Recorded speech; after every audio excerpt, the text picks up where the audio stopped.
All right, let's get more into Vivek here while we have time. So I want to play probably one of his biggest moments of the night when he was trying to call out, I should say was calling out Nikki Haley for being corrupt, along with talking about identity politics, which I thought he was so right here. It's a major concern of mine with Nikki Haley, who constantly wants to use the fact that she's a woman as like some reason to vote for her, because I thought as a Republican Party, we rejected the idea of identity politics. Here is Vivek on that. We were just talking about the trans issue. This is a symptom of a deeper cancer in American life, identity politics. This new religion that says your race, your gender, and your sexuality are your identity. It is anti-American. It is meritocratic, it's anti-meritocratic, and it is dividing this country to a breaking point. And I've spoken about this to the left. My books are all about this. I've preached this to the left, but it's even worse when Republicans try to play the same game. We're talking about that trans issue.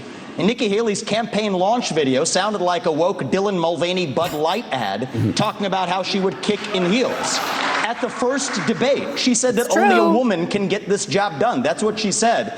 After the third debate, when I criticized Ronna McDaniel after 5 failed years of leadership of this party and criticized Nikki for her corrupt foreign dealings as a military contractor, she said that I have a woman problem. Nikki, I don't have a woman problem. You have a corruption problem. And I think that that's what people need to know. Nikki is corrupt. This is a woman who will send your kids to die so she can buy a bigger house. This is the problem. Using identity politics more effectively than Kamala Harris is a form of intellectual fraud. And it actually needs to end. There's our donor puppet masters wielding their puppet right up here tonight.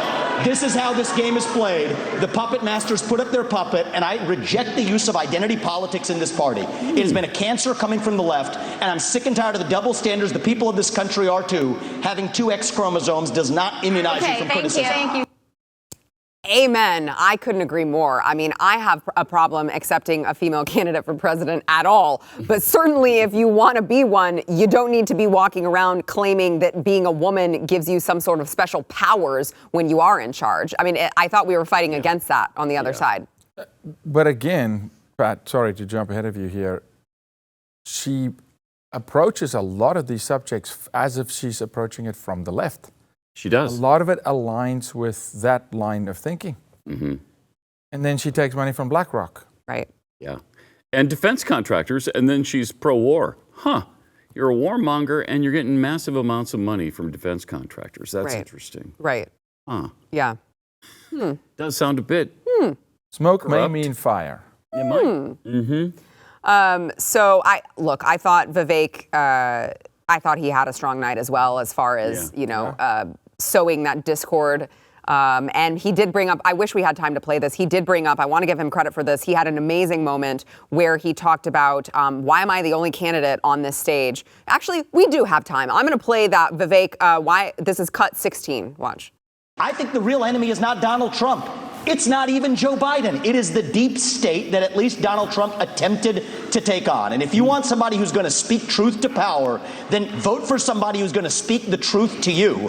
Why am I the only person on the stage, at least, who can say that January 6th now does look like it was an inside job? That the government lied to us for 20 years about Saudi Arabia's involvement in 9/11?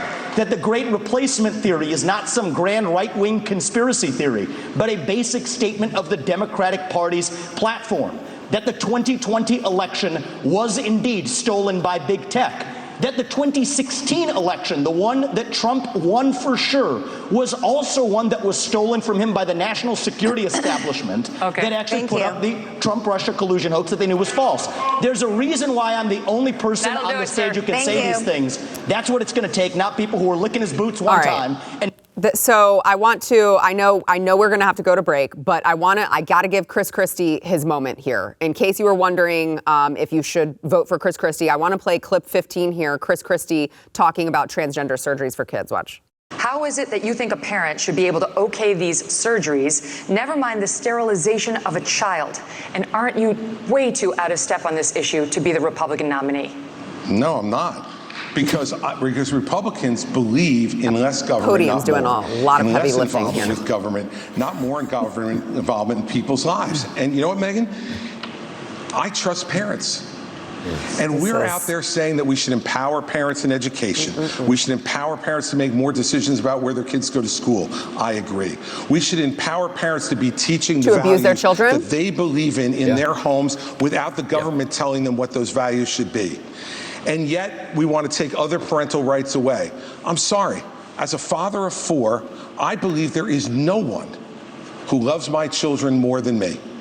There's no one who loves Therefore, my children there's no one who more has than ever my abused wife. their children? There's no one Should we who remove cares those laws more off the about their books? success and health That's the same in life argument than we as do. I trust mothers. Right. When they're making the decision to have an abortion. Right, I right. trust mothers and doctors. Right, exactly. Or, I mean, murder? why don't we just take all the, I know we got to go to break. Why don't we just take all the child abuse laws off? All laws. Right. Just take We them trust off. humanity. Right. So we shouldn't have any laws. No parent has ever abused their child, has ever abused their power over their children. I mean, why have any laws? We trust parents, right? Why have any boundaries? If you like that clip, there is plenty more where that came from. Click the link in the description below to subscribe to the News and Why It Matters YouTube channel to watch the full episode.